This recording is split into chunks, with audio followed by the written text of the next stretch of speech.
We're on our way to Barbados, meeting the valuer. Big day, big day. No, I'm not meeting the valuer. God, head's gone. Just off a call with the architect, just discussing a few things. But we're meeting the drawdown surveyor. You know the drill. Send a drawdown sheet asking what you're claiming to be for this invoice. Right. I'll break it down very simply. Builder invoices you. You add that to the drawdown sheet. You send it to the drawdown surveyor. This is if you're using development finance. They come across, they check to see if what the builder is invoicing has actually been completed, because they only issue payment on what's been completed. If it hasn't been completed, they will not pay for it. Them's the rules. And that's what I'm going to do today. So that's what I'm going to do just now. But I just done a social media post, or scheduled it, and it's about multitasking.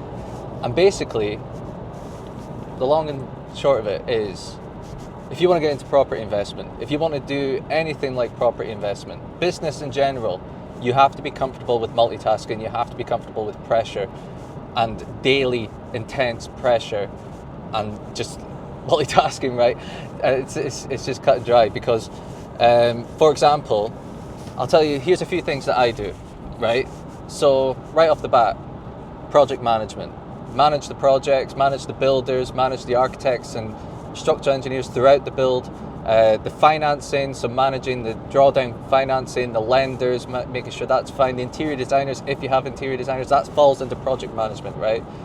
Then you've got marketing. So I've got to market myself. So YouTube, so videos like filming, editing, creating ideas, posting on Instagram, Facebook, LinkedIn, YouTube.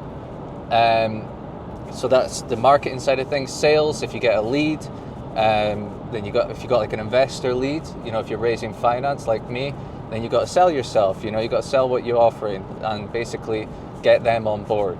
So that's selling, negotiating on deals, finding deals. So you got to learn how to find the right deals, because if you find the wrong deals, you're in for a world of shit. And then negotiating with builders, negotiating on deals, negotiating other things, right? So you got to learn that as well. Time management, you got to be on time, you got to go places, you got to make sure that you don't overlap your scheduling.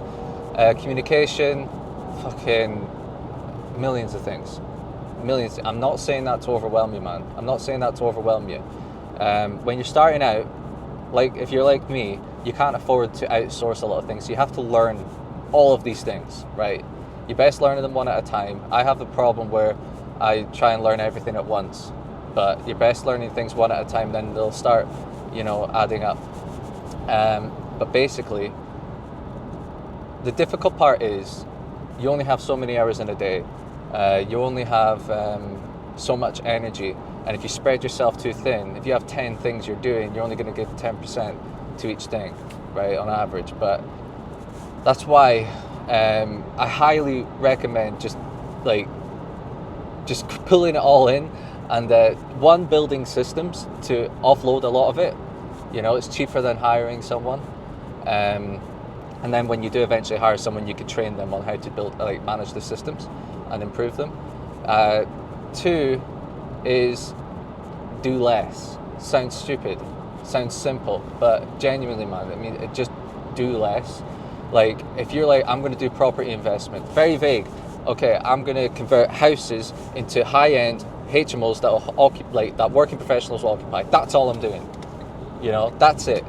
I ain't doing serviced accommodation. I ain't doing buy-to-lets. I ain't doing flips. You know what I mean? I ain't spreading myself too thin. I'm already spread thin with all these things I'm having to multitask within this one strategy, this one niche. So if you niche down, and if you're doing deal packaging, if you niche right down, you're a brain surgeon, not a GP, you can charge more, because that's your expertise, that's your speciality, and that's your focus, right? But if you're not, if you're just investing yourself, do one strategy first, get that one up and running, and then maybe go into the next strategy, okay? Because even if you just do one strategy, you're spread so thin because of all those skills that I mentioned. You're multitasking as it is. And if you're balancing different strategies, fucking hell, that was the biggest mistake I'd done at the start. It was buy to let, buy refurbish refinance, where you buy a house, renovate it, and then rent it out, and then just regular buy to let. So I was trying to do 3 at once, and I was spread across 3 things, and in those 3 things I was spread even more, right? It's just impossible. So I'm going to make this very clear. If you're not comfortable with a lot of multitasking every single day, staying on top of things, not just staying on top of things and being reactive, you've got to be proactive and start predicting things. If you're not comfortable with that things, among all the other, like the immense pressure that's in this, fucking huge. If you can't handle it, save yourself a lot of money, save yourself a lot of time, stress, energy, and just don't bother. Like, genuinely don't bother, because that is what you're going to have to go through. I'm telling you, everyone I know, including myself, has had to go through that. So, bit of a warning, right? Because there's a lot of people that get into this, and as soon as it starts getting difficult, they quit, as if they didn't think it was going to be difficult. Of course it's going to be hard. How could you possibly think that you could build a business and or a portfolio worth millions? How could you not think that was going to be hard? It's going to get hard, it's going to be hard, but I just need you to know that it's okay that it's hard. That's the whole point of it. Just know what you're getting yourself into. But there's some things called unteachable lessons. That's an unteachable lesson sometimes, you know. To be honest, I didn't know all of that, and it was a bit of a superpower. It's why I got into it. I thought it was going to be easy, and when I realized it was hard, I was in too deep, you know. I was in too deep, and then I was like, I'm refusing to quit. I didn't come all this way just to quit. I didn't do all of that, go suffer that much for that many years just to quit now. You know, that's what's pulling me through a lot of it. So there's swings and roundabouts. I just, at the end of that, I just contradicted myself. I thought it was easy, and it was like a superpower. Oh God, I talk some amount of shite. Right, surveyor, and then I'm going to do a couple site visits and chat about other things. Right, let's do this. All right, we are at Project Brighton, and the interior designers have been. So I'm going to show you what has been done. You can see the kitchen. Communal kitchen's being installed. The real show's upstairs, let's be honest. But down here will be done next week. This is the narrow, maybe too narrow, arguably too narrow extension, but it was the best we could do under permitted development rights, trips. You got to adhere to these regulations. You can see the downstairs is up next, but the real party is up here. So, almost done. You can see that pendant that they've chosen. Feature wall matches the door. Door is painted on both sides. Pretty sure some of them are only half and half. Anyway, matches the kitchen, matches the ensuite door, the bathrooms. Got the TV up there. Through here is the other studio. We've got Princess and the Pea kind of bed. Another studio, little workspace. And because it's the feature wall, the wardrobe is now blue. When it's not the feature wall, it's not blue. You know what I mean? This, by the way, is the first project, first HMO conversion I found. This is the one where I had to go in the loft and get the neighbours to put their clothes on the bed so I could put it on the loft. So I've done a reel about that if you want to see it. The full story breakdown. It's a fucking brutal story. Finding this project was one of the hardest. But look at this, your boy. This one wasn't a studio, believe it or not. That's why that bed, it's okay. You know what I mean? Like, for context, that's the size of it. It's like a regular double. But that was where the ensuite was. That there was just nothing. That's where the bed was. The bed was going to go there, face that way. But the bed's now here. Moved the ensuite from there to there. And this, obviously, is now the kitchen. So it got upgraded. And you can see the wardrobe, when it's not on the feature wall, it's the same colour as the regular walls. Painted the skirtings. Do you give a shit? Bed. The TV's always opposite the bed. It's ideal. In here, plant room, spare carpet. This is a nice room as well, to be fair. Double ensuite. So, got this. Look at that, it's beautiful. Hey! So, that pendant is there. Look at that. Now, we are close. We are close to being finished. And it's going to be emotional, man. Never forget your first, you know what I mean? But this project, purchased for 139, Refurb, I want to say in the mid 160s. Got to look at the spreadsheet. 164, I think it is. And it's probably higher because we upgraded that studio. So you're probably looking at around late 160s, maybe 170, you know. And then you've got the end value. What did we have it as? 442? It's probably going to be more now that we've got a studio in here. You're probably looking at about 460. So yeah, looking at about 460, I'm assuming, by the way. Got to get that end valuation. It's coming in next Tuesday the 12th. That's when they're coming. I'm going up to Scotland this weekend to see the family, but also celebrate the end of this project because it's an emotional one. It's going to be done by this Friday, we reckon. I'll do a sexy montage for you in a different video. Now this is a project that we've done for a client. This is one that we've done for a client. They are based in Hong Kong, and let's see what my bag is. They want the portfolio built for them, man. To get that portfolio built. I posted this on social media. I'm only going to do 2 of these a year for clients. 2 more. No, that's it. 2. Because I'm at max capacity. 2 is max capacity. Because I'm wanting to build my own portfolio. So if you're watching this, the slots may be filled for the portfolio building service. But what I am open for is if you want to just be a private investor, link in the description below. If you want your money put to work, you don't have to own one of these to make money through property, okay? And you never know. That could be the way for you to make money through property. Right, I wanted to talk to you about, you never know where an opportunity is going to come from. I was at Western earlier for the drawdown surveyor visit. That went well. Drawdown surveyor was leaving and I was just about to leave as well, and he's walking down to his car. So I walked down to go to my car, and basically he's talking to this guy on the street, just a random guy on the street. And all I hear is, that's the guy you need to be talking to. And I was like, oh shit, like a neighbour is going to shout at me again. I love getting shouted at by neighbours. I genuinely thought I was going to get like shouted at. And then I went over, and he was actually a property investor, just really interested in this sort of project that we're doing. He's been watching Western because he's got one across the road that's a HMO. He's got about 5 of them, and he was just really interested in this sort of thing. And we got chatting, like the surveyor left, and me and him were chatting for about 20 minutes. And he was saying like, yeah, he's got like an investor, he's got all this cash and he's wanting to do more projects. He's interested in HMO. Every time he asked me a question, I went and done like a lengthy answer, just talking myself into oblivion. And basically, we're going to meet for a coffee. And if you're watching this, mate, big shout out to you, lovely guy. But basically, we're going to go out for a coffee and help each other, answer each other's questions. You never know, he might know someone that wants what I provide, whether it's like fixed interest per month, per year, or portfolio building service. You never know. And I may know something that he wants to know, like what areas I'm looking at and why these areas may be good, you know, and where to watch out. You know, I might know people that can help him out, like whether it's an architect or something. So you never know what can come from it. But it was just an electric conversation that we've done. Like, it was just fucking brilliant. And it leads me on to say that a huge skill that you need to make sure that you have. I'm naturally an introvert. Like if plans get cancelled, I'm more likely than buzzing. Like, I'm buzzing. I don't really like going out. I'm fine talking to a camera because there's no one else here, but my social battery like drains like immediately.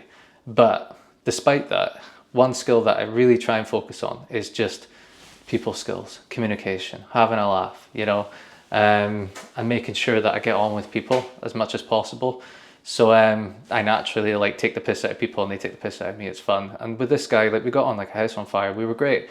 And having like that skill, whether you need to learn it or whether you just naturally have the gift of the gab, that is what can open doors for you, man.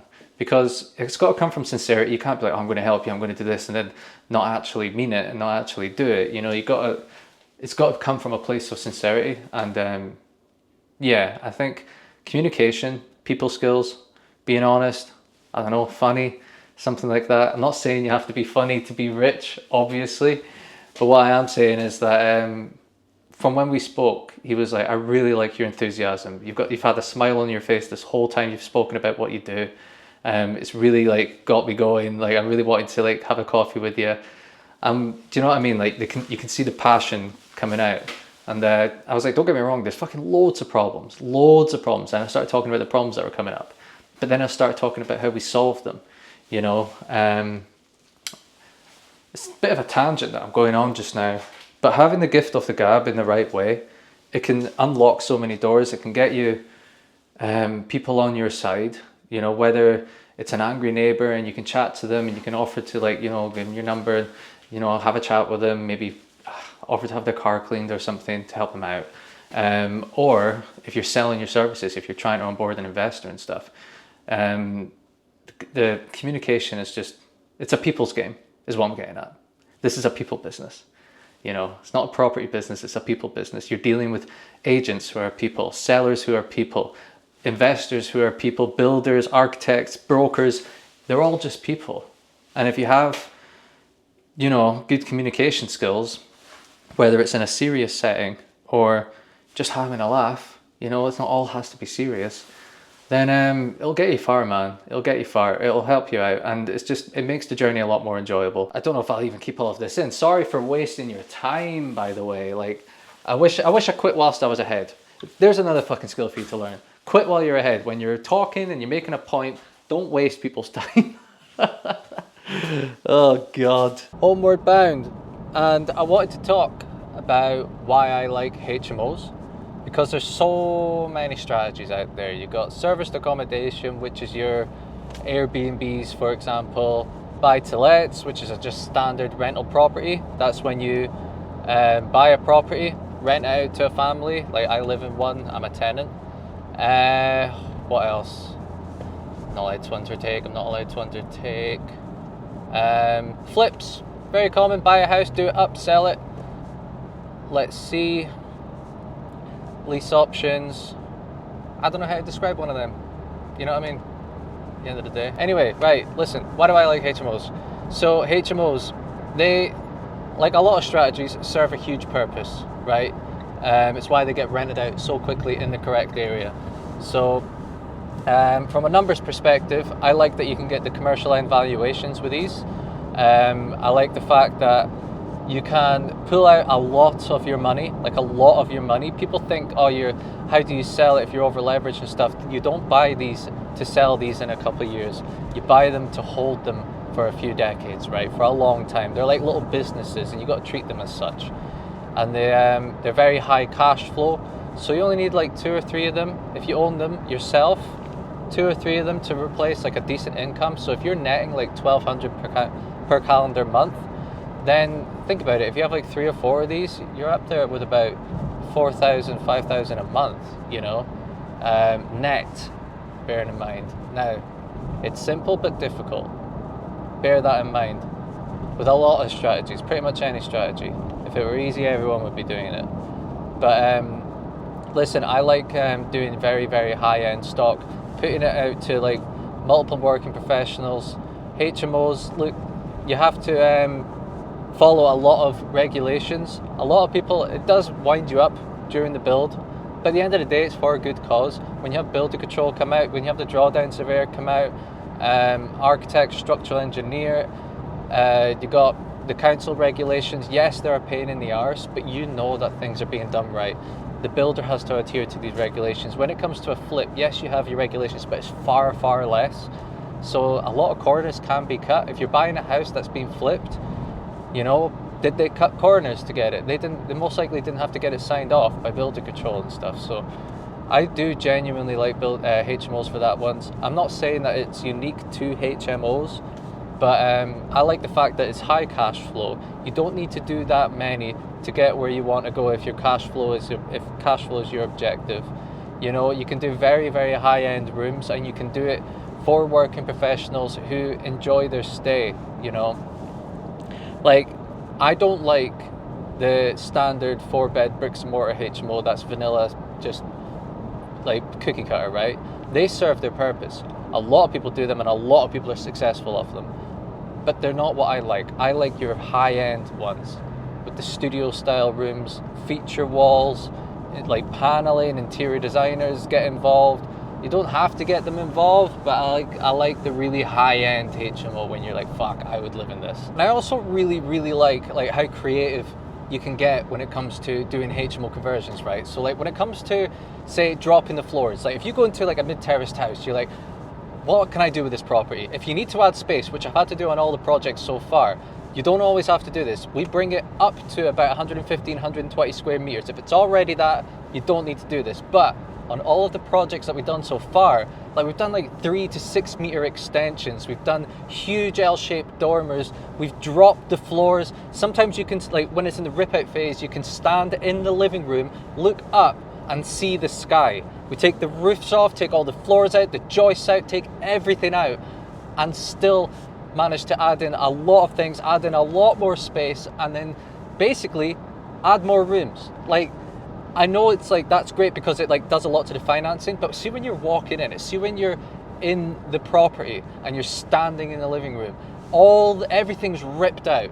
It's just bricks and the Lord above you. I'm telling you, man, it's a hell of a feeling, and I don't really get that on many other projects. I know you can do back to brick on other strategies, but there's something about this, like when you're transforming old houses, old, forgotten, tired houses, you know, and just transforming them into these cash-rich machines. Basically back to brick, completely back to brick. Dropping the floors, when you see it in person, it's fucking incredible, man. I absolutely love it. It's just a feeling that I can't describe. Like, you have to be in it. And it's just, honestly, I'm stuttering all over the place, like Stutter Island. I just fucking love it. I love it, man. But basically, say all of that to say, I like them because they're cash flowing machines. You know, 1,200 net on average is fucking golden per month. Like gross, it's like $4,000. If you self-manage it, it's more. You know, you're looking at about 1,800 net per month. You know, 1,600, 1,700. Think about that, you know. I like the cash flow strategy to get me started, and then after that do about 2 to 5 of these, well 3 to 5. That's when I'll start buying buy-to-lets to protect the portfolio, because they look at your, like the lenders, the banks look at your portfolio as a whole, and if you start owning buy-to-lets outright, or even at like a 60% loan-to-value mortgage, let's say even if you put 25% down, if you negotiate it down from its market value, get it below market value, then you got that equity in there, so it's basically like a 60%. It's like a 40% deposit, 60% loan to value, right? Your boy has had a long day. Try and follow me. So basically, to protect the portfolio, get buy-to-lets in, and then overall, because a lot of people are like, yeah, but the HMOs are very over-leveraged with the commercial end valuations. It's like, I get that. You've got a lot of leverage, so then you get the buy-to-lets in and your whole portfolio starts looking good as a whole, okay? That's the plan. I know people doing that, so that's what I want to do. So there you go. I hope that helped. I probably should have got a little bit of a whiteboard and actually thought about this, but genuinely, man, I fucking love HMOs. Like, I can't get enough of them. It's not the only strategy I'll do forever. There's other ones, you know. Like I touched on, like buy-to-lets. Flips are pretty good as well, because you do flips and you build up a pot of cash to then fund your HMOs even more, you know. They do serve their purpose. Like, one strategy can serve a purpose to fund the other or protect the other. So yeah, they do have their purposes. But like I said at the start of the video, I think it was this video, definitely do one, get that up and running, and then use another to help it or protect it, fund it, you know. I'm not saying you can't do more than one strategy, but if the other strategy serves the purpose for this one, your main one, then you're golden. Or you can just do this one. Okay, I've done that one. I'll move on to the next, bigger and better. Do blocks of flats, like big blocks, huge new build estates. You know, like you can use it as like a springboard onto your next one. So a lot to think about, a lot going on. Long day. Remember to like and subscribe. God help you if you've gotten this far into the video. You're clearly not busy enough. I hope you're doing the washing or the hoovering to drown my voice out. All right, trips. I'll see you in the next one. Peace.